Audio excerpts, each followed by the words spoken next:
All right. Welcome, welcome.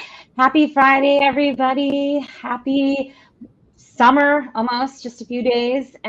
Welcome, everybody. I am so excited for today's LinkedIn Live. We are talking about crafting communication campaigns in the life science industry. If you know me, you know this is my jam. Lauren Pernicom's focuses heavily on the life science industry because that is my background and my network. So you had to know we were going to talk about this at some point on LinkedIn Live, and I am so excited for our guest today. Lynnea, welcome. Thank you so much for coming. The funny story about us is we worked at the same company and knew each other, but not at the same time. But that's actually very common in life science. There's a lot of like missed overlaps. So tell us all about yourself because you've done so much in the time since I've met you, which was like, oh my God, 12 years ago, which is a long time. Yeah. we're not that old, we promise. No. So tell us a little bit about what you've done yourself, and then we can dive into some questions. Yeah, sounds good. Thanks so much for having me, Lauren. Hi, everyone. Really nice to meet your community. So, as Lauren said, my name's Lynnea Olivarez, and I've been in biotech, pharma, life science communications for my whole career. I've been at big pharma, smaller biotech, different kinds of agencies, government, trade association, which is our shared past. Here and then most recently I started my own business called Ticket to Biotech. It's a community specifically for life science communicators, and I started it because there's such a unique aspect to the type of PR, comms, corporate affairs work that we do. And we operate in such a highly regulated industry, which I know we're going to talk a little bit more about in a moment. And honestly, a lot of the types of companies and products that we work on are preclinical, meaning we may be working for companies that aren't actually earning money. So we're just spending on research and development, and so that involves a lot of unique communications. But anyway, the community is geared toward professional development and connecting people. Yep. And as you guys can see from the previous guests that I have a lot of communities where there are unique overlapping factors. And that's why I am a part of them, because I feel, that's part of my background is all these kind of unique little niches that I've built for myself. So when I learned about Ticket to Biotech that Lynnea had created, I was like, oh my gosh, this is so perfect. This is exactly what I've been looking for. For me, as somebody that didn't have the traditional communications route, a community like Ticket to Biotech is absolutely crucial because, a lot of communicators come up through the system and learn all the different nuances. I had a very unique experience at the trade organization. So just having that community of people that you can bounce ideas off of, share your ideas is huge. It's so important. Yeah, So yeah, and I mean, yeah, and I was just to build on that. I think a lot of us in this industry, in this specific profession, kind of almost everyone I talk to, including myself, just kind of fell into this role. Exactly. And then once we're here, we don't really leave because it's so cool. It's such a neat job. But that's a big element of what I'm striving to do with our community, to really elevate our profession, educate on our profession, and make sure it's a known career opportunity for people who are in other types of communications and maybe have always loved science, or vice versa. We actually have a few members who are scientists or even postdocs, and realizing, actually, I don't want to be at the bench. I want to use my passion and expertise in science and technology in a different way. And so definitely very gratifying and fulfilling to be that resource and that place where people can go to learn and connect and grow. I love it. So tell us a little bit about some of the campaigns that you've worked on, and maybe, kind of start from the perspective of the overarching perspective, like what are some of the biggest kind of missteps that you see people doing? You talked a lot about how the industry is so regulated. I can definitely think of many a misstep I've seen Yeah. throughout my years. So tell us, about some of the campaigns you've worked on or even seen that have done it well, and maybe some that have had those missteps. Yeah, well, I guess just generally speaking, trying to think about applicable takeaways for folks maybe watching this is a lot of what I've seen and had to contend with, frankly, is are people who are very proud of their work. So they should be, right? This is an amazing industry. There's most people I work with are much, much smarter than me. And so it's very humbling.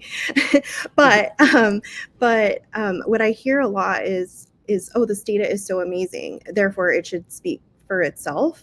And for someone especially who doesn't have a scientific background, or maybe you do have a scientific background but it's in a completely different therapeutic area, you might look at it and be like, so what, like what's the Yeah. point, what is the significance of this? And so I would say not providing that context, not finding that narrative, the story, is huge missed opportunity. And I would say that's probably the root of a lot of missteps when it comes to communicating progress in our industry, especially companies that are younger and perhaps trying to get their name out there and going through the clinical development process for the first time. And a lot of those companies don't have the money to hire a marketer or a comms person. So a lot of times it is these researchers that are doing this work on their own. That are posting on LinkedIn or wherever, and they are super proud of their research. So it is hard for them to probably step back and think like, all right, well, the average scientists outside of my therapeutic area may not understand what I'm talking about or care, and Right. certainly the average person would not understand, because like you said, they're so proud of their work, as they Yeah. should be. Yeah, exactly. And that's wonderful, but I think that's where our job comes in, is to figure out what's the story. And I'm sure this has been covered in depth in work that you do with your clients, Lauren, as well as on this show, but figuring out who your audience is, knowing your audience is really critical, because I think sometimes it's people forget that most of our companies, we're companies, right? We're businesses, and we have to have money, we have to have partnerships to keep that amazing science going. And so it's critical that the folks who have the checkbook to, whether that's VCs or investors on the public markets, understand what the need is that you're trying to fill, and what the problem is, not just what the solution is. They have to understand what is the need that you're trying to fill, and what's your differentiator? How are you going to be the ones to do that? And why should we pay you Why should any care? attention? Yeah, exactly. Yeah. So talk about that a little bit more, because I think one question that outsiders always have, and I get a lot, is how do you talk to those multifaceted audiences? And I think this is probably one of the biggest flexes of our community, is that ability to translate your content into multiple audiences. I was like listing it off with my friend Amanda the other day, Amanda Griffith, shout out. We were like investors, news, media, like there's a whole list. And if you work in a different industry, then you may not understand that what we're saying to patients is not the same message as what we're saying to the investors. That doesn't mean you need to reinvent the wheel every time, though. Right. So talk a little bit about that aspect. Yeah. I think understanding putting yourself in the shoes of your audience. So like you said, Lauren, yeah, patients may not be the same as investors, but also by the same token, you have to remember that if you're a public company and you're putting out earnings releases, patients probably are going to see that. And so what are you going to include in that? Or what are complementary vehicles or strategies you're going to have to make sure that the people who are seeing it, who maybe you're not targeting, Yeah, are going to have the right takeaways. So yeah, we may not need to reinvent the wheel, but I think it comes down to meeting your audience where they're at and figuring out what that right way to engage with them is, whether through personal relationships or yes, exactly. visuals. But I would say, I think a general rule of thumb is to make sure you can explain any kind of complex topic at a third grade level. Or another one I've heard is if you're explaining it to your grandparents. Of course, that doesn't work if your grandparents are like chemists or something. But can you really get it down to that level and make it a clear, compelling story? Another tip that has actually come out of our community through some recent discussions that I was reminded of is to use metaphors. That also is helpful in creating sort of a visual in the mind, or relating it to something that or a situation that other people might be more familiar with in the actual source material. It's a really good entry point.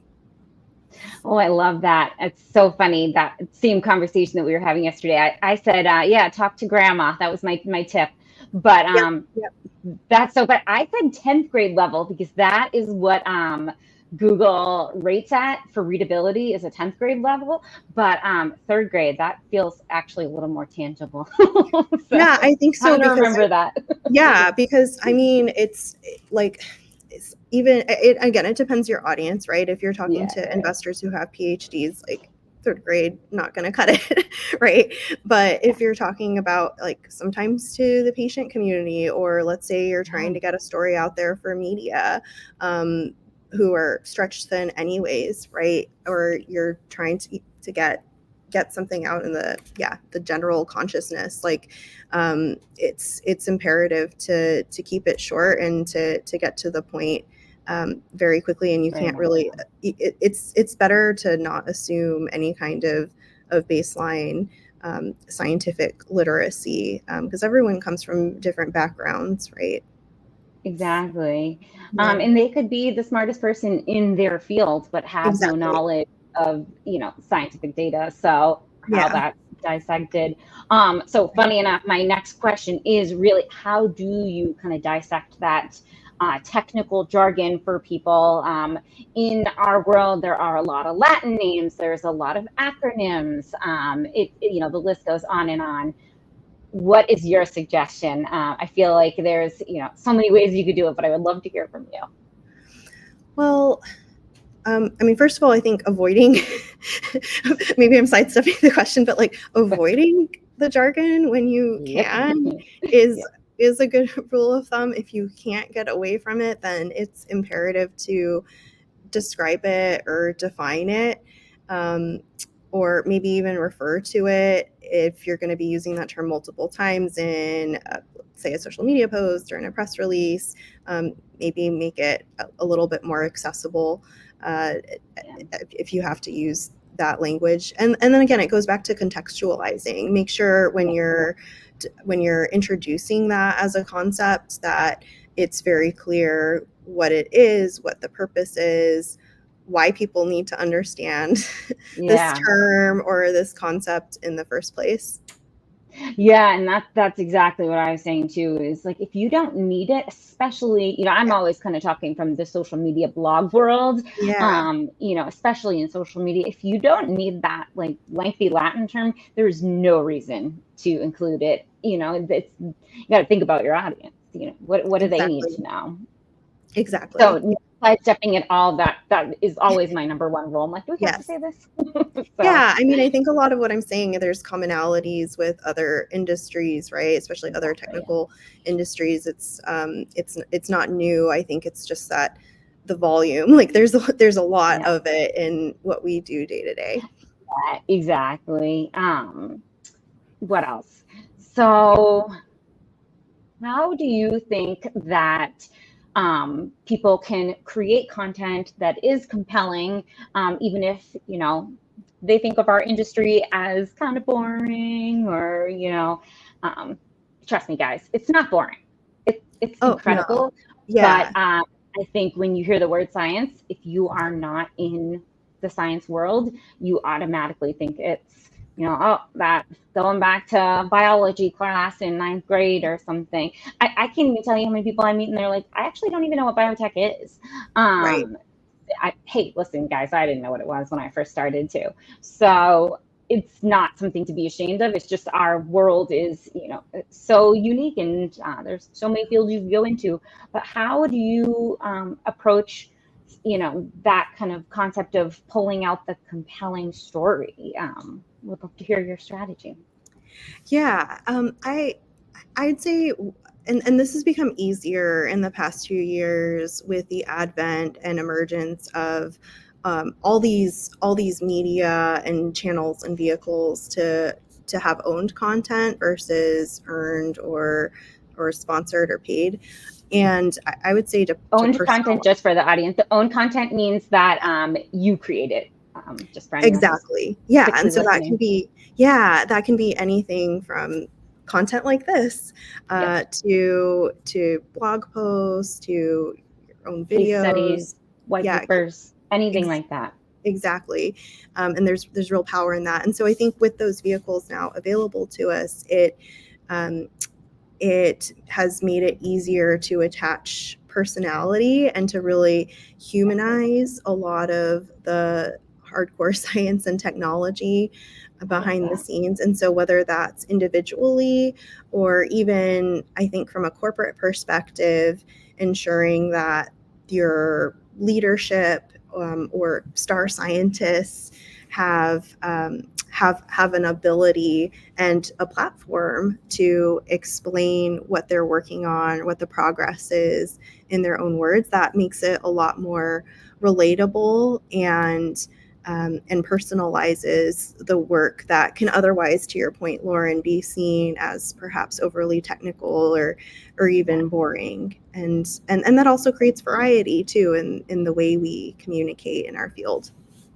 Yeah, and I always try and think of, the kind of the end goal, what types of patients is this going to Right. help? Who, if you're just even thinking about it, like, who do I know in my world that struggled with, a neurodegenerative disorder, and kind of thinking it even more general than the specific disorder that I'm working on. So that way I can really feel like compelled to, like, all right, there's definitely a story here, even if, we don't necessarily need to tell the whole inner workings of the human body. We can still find that story. Yeah. And so whether that's someone who works on the research, someone who works in a leadership position or on the business side, or someone who is being impacted or could potentially be impacted, or maybe have a child who could be impacted by that research. So I think where you're going with that, Lauren, in terms of telling patient stories or community stories, like that's a huge strategy in a lot of the communications work we do, especially when it comes to bringing this full circle, creating that compelling narrative and that context around the work that we're doing in our field.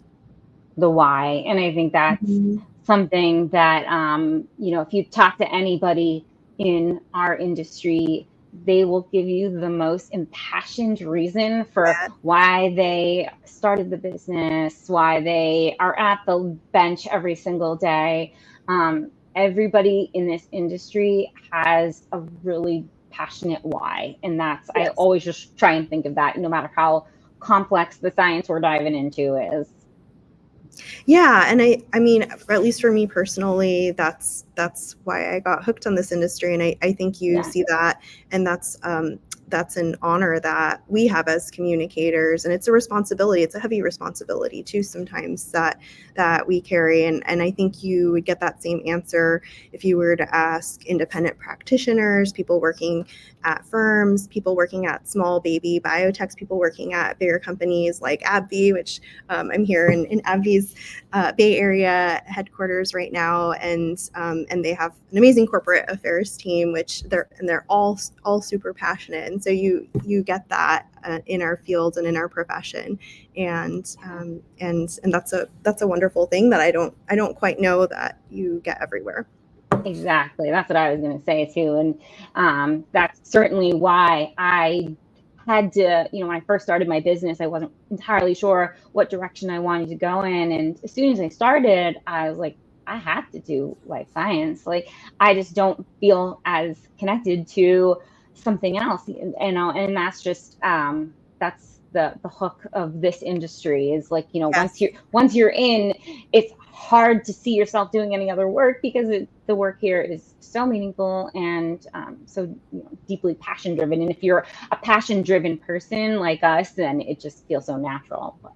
Yeah, and I think the people who stumble into this role, which again, we're trying to change that that trajectory with work, like to get to biotech and elevating that profession, but people don't leave. Once people are here, they're hooked. And I remember even myself, as a young person many years ago, trying to figure out where I wanted to do communications, and I definitely looked around, but I just didn't get that same jolt of energy motivation from advertising washing machines, like true story, right? There is someone out there. There Yeah. is someone out there that loves washing machines, and Yeah. we are sorry if we are offending you, but we appreciate our clean clothes. Yes. Yeah. So last question, what's like been your favorite campaign that you worked on or seen even? So Lynnea just came back from which is the huge biotech conference that happens every year. Sometimes it's in Boston, sometimes it's in Philly, and sometimes it's in San Diego. So we just finished up, the industry just finished up there. Everyone's coming back home and going through the business cards. And now, what's some of the coolest things you saw there or throughout your career?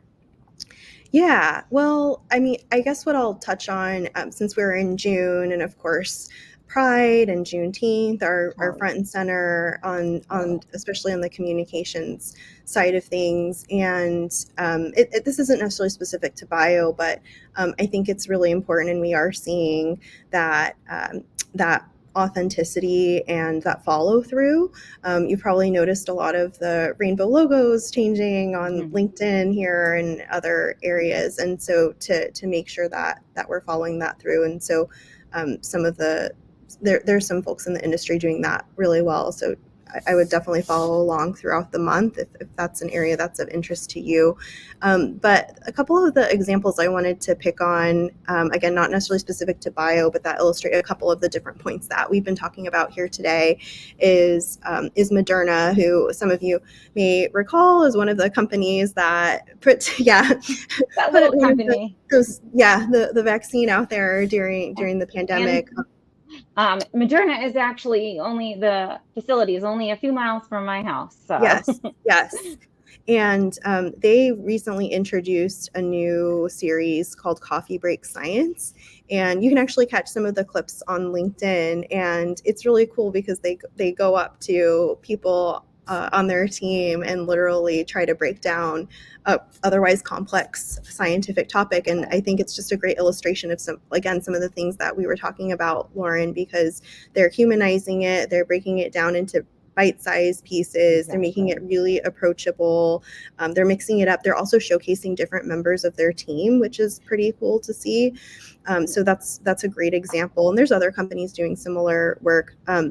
But a couple of other individuals I wanted to highlight in case folks are interested in looking for examples of companies or people to follow. So I recently met this guy named Benjamin McLeod, McLeod, and he is in the cell and gene therapy field, which is my personal area of expertise on the science side and my personal passion.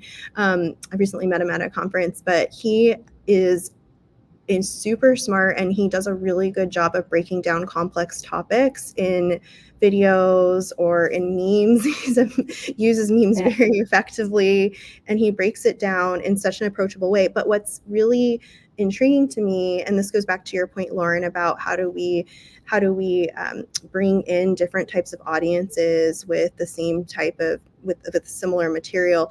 And what I've noticed about what he's able to do through his engagement is he gets a he gets traction with not only scientists in the field, but also bringing in a lot of other types of people. So even though he brings it down, he brings it down to a basic level where, like, if you don't have the background, you can usually take away something valuable from his posts. It's incredible. These really smart, amazing scientists are engaging with this content. And I think that's a hard balance to strike, and he's managed to do it. And then another one I wanted to leave you all with that I've been a longtime admirer of is Vas Narasimhan. I'm going to say his name wrong. Vas Narasimhan, the head of. We'll throw it in the chat. Yeah, the head of Novartis, and so he's head of this huge multi-billion-dollar global company, has thousands of employees working for him. But I'm not advertising him. I don't know him. I don't work for him, but it seems clear to me that he's made some kind of commitment and understanding with his corporate affairs team that he's going to personally have a presence, and he's going to grow his own thought leadership and executive work. And he uses LinkedIn extremely effectively, in my opinion. And he does that through simple posts, like going back to the DEI concepts we were talking about. Like, he had a post just the other day speaking from his heart about why it's important to show up as a leader and what it means to have a diverse and inclusive workforce. And it has tons of great engagement because it's authentic, it's real, but it's done a lot, I think, to humanize the brand, explain his business strategy, and therefore contribute to their success.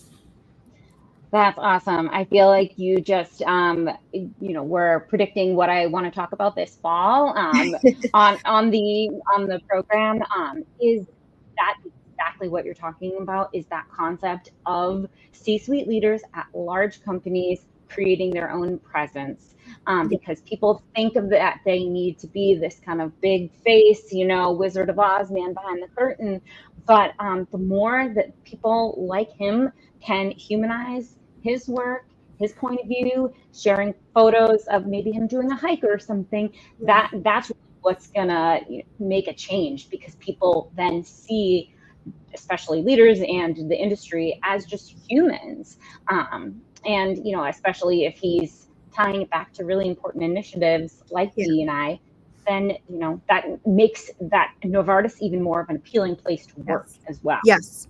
Yeah. And it creates employee brand ambassadors, right? You have people who are proud to work there and then proud to talk about working there. And that's a communicator's dream.